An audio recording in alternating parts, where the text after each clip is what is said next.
that you've been working on identity and worldview.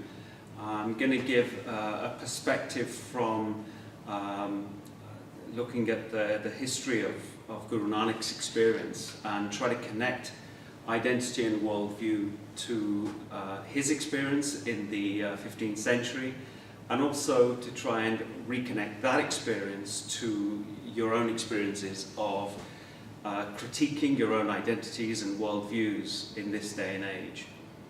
So the presentation, I've called it Identity and Worldview, the Mystic's Perspective. And the idea is that the Mystic's perspective is a very worldly perspective. It's not a metaphysical or supernatural kind of perspective. I want to kind of bring it into the everyday world.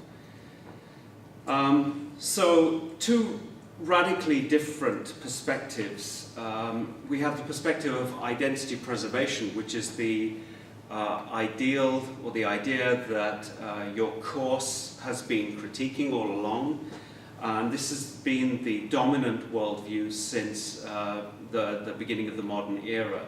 And I'm going to compare that with the very radically different perspective of the so-called mystic or the spiritual adept. In this case, Guru Nanak, who also critiques the preservation of identity. And he does that in some quite novel ways by using terms such as the killing of the ego, or the word that kills. The word is unheard Shabad, which is all part of this phenomenon of ego loss.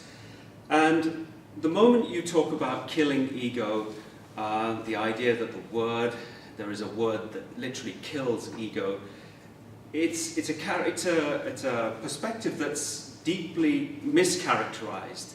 It's cliched in modern literature, in the study of modern religions, and especially in philosophy, where they simply talk about, modern Western scholars particularly talk about the annihilation of ego, whether it's in Buddhist sources, Hindu, Sikh, or other sources. And it's often said that it's not relevant to the world we live in. And this is the kind of perspective that's been imbibed by modern psychology and psychoanalysis, and this is precisely what I want to kind of push back on, and to show that this is what, in fact, mystics, spiritual adepts such as Guru Nanak were critiquing, both on a conceptual level and at the practical level, back in the 15th century. So where do we find this information about Guru Nanak's experience? Well, there's a set of texts called the Janomesakhis, which are literally hagiographies, if you like, wonder stories about the birth of Guru Nanak and about his life experiences.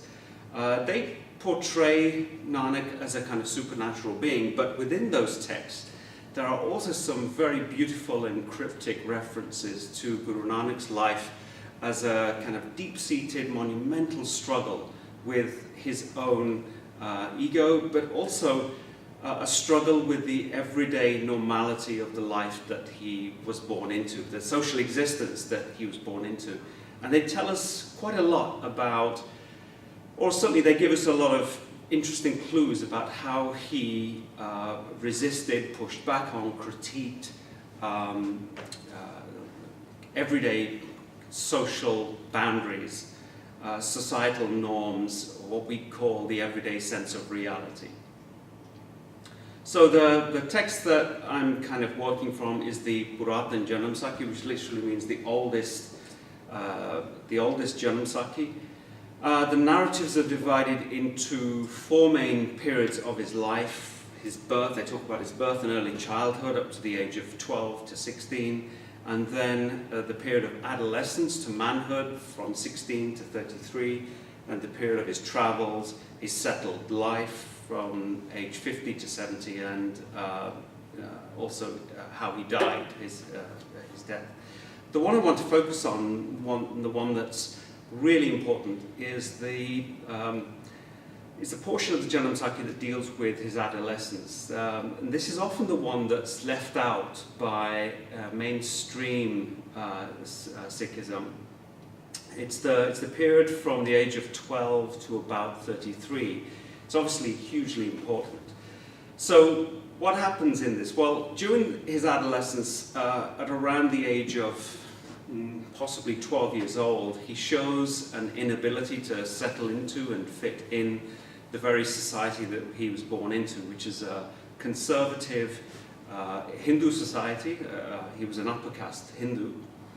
We're told that he married early. He tried fitting into different occupations, for example, farming, selling horses, shopkeeping, but he was never quite satisfied with any of these, and never fulfilled his father's desires to kind of see him settled, get married early, and all of that kind of thing that comes with social existence. And then in these texts, the Janomesakhis, we see early signs of an existential crisis, and this crisis is what we would call identity crisis today. The Bharat and Janomesakhis accounts tell us that he was suffering from melancholy, a kind of melancholic depression, if you like, between the ages of 12 to 19.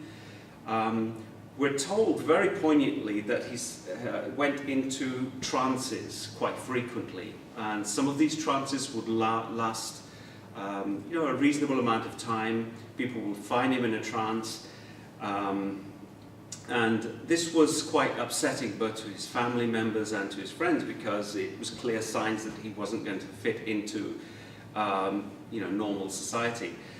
Things went from bad to worse, and eventually Nanak was certified as mad or as possessed. And it's a very, very interesting part of the Bharat and Janomesakhis.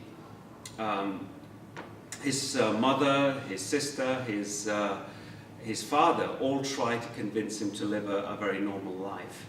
And on one occasion, when everybody had given up, the village physician was called to exorcise him of his possession by these spirits or whatever.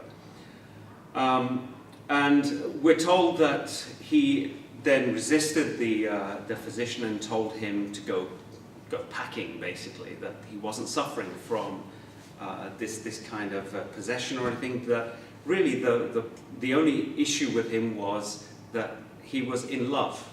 He was in a state of love. He was pining for his beloved.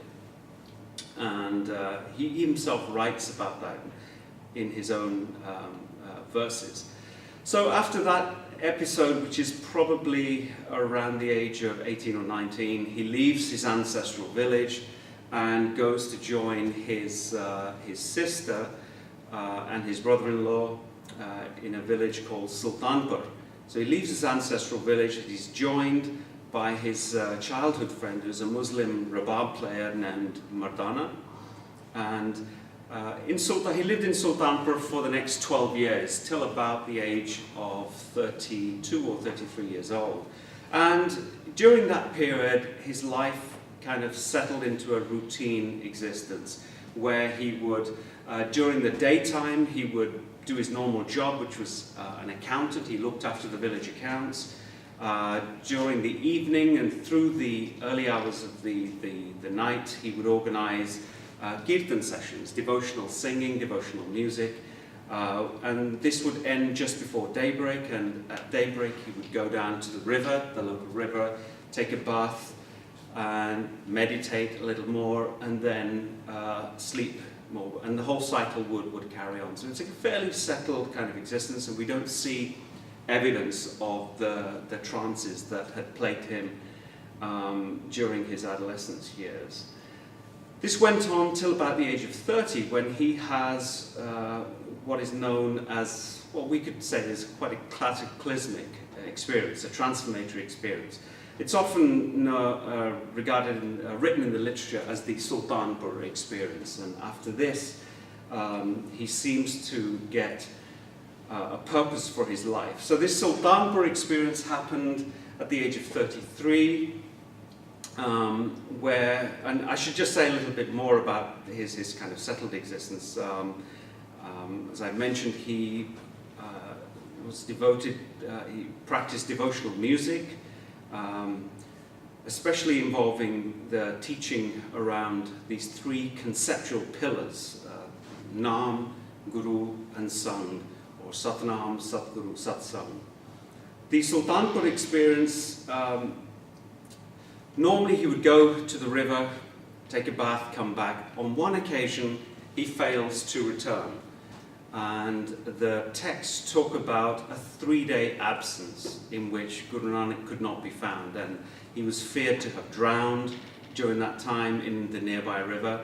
Now, the drowning, the idea that he had drowned or he had immersed himself in the river is probably a kind of a metaphor for Guru Nanak going back into a very deep trance-like state, out of which people simply couldn't bring him out.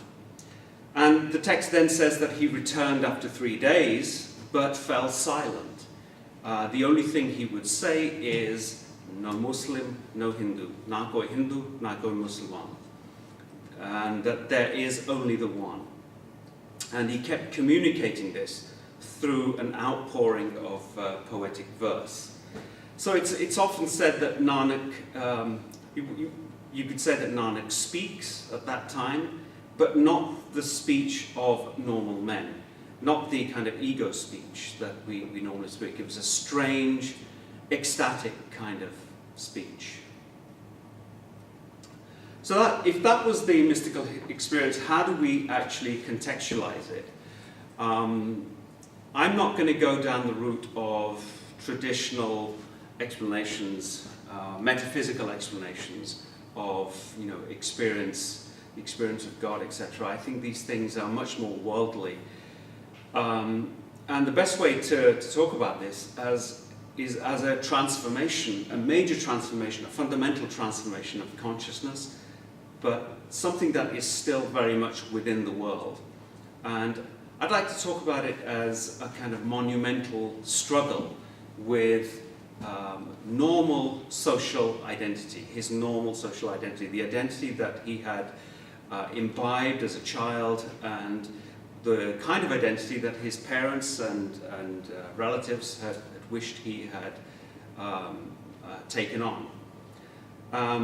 It's a monumental struggle with the kind of boundaries, the injunctions, the commands that are given when one takes on this kind of social identity and inevitably the kind of worldview that comes with it.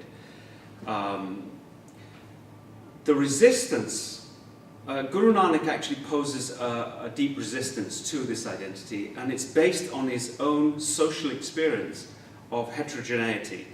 In other words, the reality of his life experience was one where he lived amongst multiple language systems. So we see a resistance to language identity, a resistance to social identity, and also a resistance to monocultural thinking. He was living between two streams of existence, between the Hindu sphere in which he grew up and the Muslim sphere and various other spheres of cultural existence.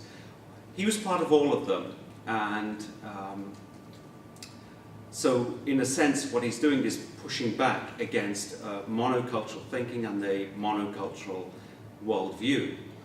And the result of that, the result of struggling with one's ordinary ego existence, is what one could call an expanded consciousness, a transformed consciousness, a radically transformed identity.